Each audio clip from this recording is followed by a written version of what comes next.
At Arlington's Tomb of the Unknown Soldier, Sergeant Lucas Hayes faces a heart-wrenching choice: obey protocol or rescue a Vietnam vet's fallen Bronze Star from mockery. His daring act ignites a nationwide uproar. Dawn broke cold over Arlington National Cemetery. A thin mist curled around rows of white headstones, each marking a story left untold. At the center stood the tomb of the unknown soldier, its marble face glowing softly under a gray November sky. Sergeant Lucas Hayes, 29 years old, a tomb guard of the 3rd United States Infantry Regiment, moved with perfect precision. 21 steps, pause, turn, 21 steps again. His polished boots struck the stone plaza, each click steady as a heartbeat. His blue dress uniform was flawless, white gloves crisp, silver bayonet gleaming, M14 rifle balanced on his shoulder. To the crowd, families with coffee cups, school children with backpacks, veterans in faded caps, Lucas was a living monument, a symbol of honor for those who never returned. Beneath his disciplined exterior, Lucas carried a private burden. 4 years ago, in Iraq's dusty streets, an improvised explosive device had ripped through his squad. His squad leader, Staff Sergeant Marcus Cole, had pushed Lucas out of the blast path, taking the full force himself. Lucas still heard Cole's voice, calm amid chaos, saying, "Keep them alive, Hayes. That's the job." The memory was a raw scar. Lucas joined the Tomb Guard to honor men like Cole, to stand for the nameless whose stories were buried. Each step he took felt heavier, as if his past marched beside him. The November air was crisp, leaves skittering across the plaza, their rustle blending with the crowd's murmurs. Lucas's eyes, trained to see everything and nothing, swept the scene.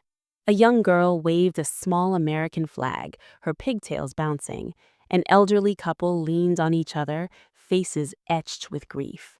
Near the velvet rope barrier stood a man about 70, leaning on a cane. His denim jacket was worn, a 1st Infantry Division patch stitched on the sleeve. A Vietnam War veteran, Lucas knew instantly. The man's face was weathered, eyes distant, as if gazing into a jungle far away.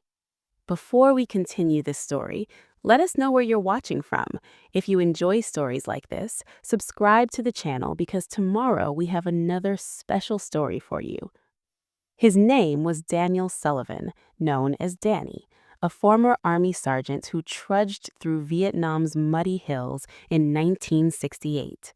Danny returned to a country that scorned his service, his Bronze Star medal and Purple Heart hidden in a drawer too heavy to bear. He survived Khe Sanh, but his best friend, Private Tommy Guan, did not. Tommy earned the Bronze Star posthumously for dragging 2 wounded soldiers to safety under fire, only to fall to a sniper's bullet. Danny promised Tommy's mother he would bring the medal to the tomb one day to honor the unknowns. Today, 57 years later, he came, driven by a need he could not name, a need to know Tommy's sacrifice still mattered. Danny's arthritic fingers clutched the Bronze Star, its bronze surface tarnished but heavy with meaning. He stood at the barrier, the crowd's chatter fading to a hum. His cane wobbled on the slick stone, and as he steadied himself, the metal slipped. It hit the plaza with a sharp clink, a sound that cut through Danny's chest. The metal skittered beyond the rope, out of reach, glinting against the gray stone. Danny froze, his breath shallow. The sound was not stone, but shell casings, the screams of Khe Sanh, Tommy's voice calling his name. The crowd noticed. A teenager in a hoodie, earbuds dangling, laughed. "Old man dropped his shiny badge," he said. His friend nudged him, chuckling. "Bet it's fake." A woman nearby, scarf fluttering, snapped, "Have some respect." No one stepped forward. Lucas saw it all, his jaw tightening. The Bronze Star lay there, Tommy's courage mocked by indifference. Protocol was strict. Tomb guards do not break formation. They do not speak, do not flinch. Their duty is the ritual, the unknown.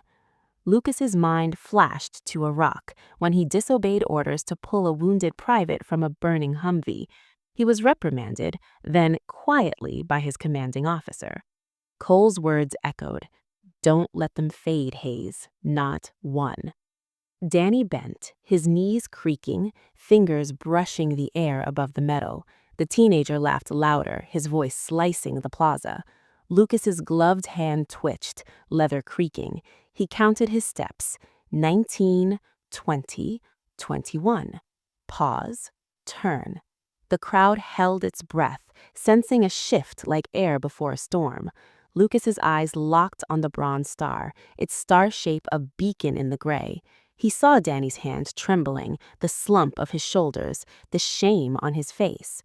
He thought of Tommy Guin, a 19-year-old who gave everything, reduced to a medal kicked toward oblivion. Protocol said stay. Duty said move. Lucas stepped off the mat. One step, then two. Deliberate, calm. The crowd gasped, a ripple of shock spreading. A child whispered, "Mom, he's moving." Lucas crossed the rope, boots echoing in silence. He knelt, movements precise, and lifted the bronze star. He wiped it with his glove, bronze catching the light. Standing, he faced Danny, whose eyes widened with disbelief and gratitude. Lucas held out the medal, his voice low, steady, breaking every rule. "This belongs with you, Sergeant. It's his courage, not just medal." Danny took the bronze star, hands shaking. "That's Tommy's," he whispered, voice rough with years of silence. "He earned it, saving lives at Quezon."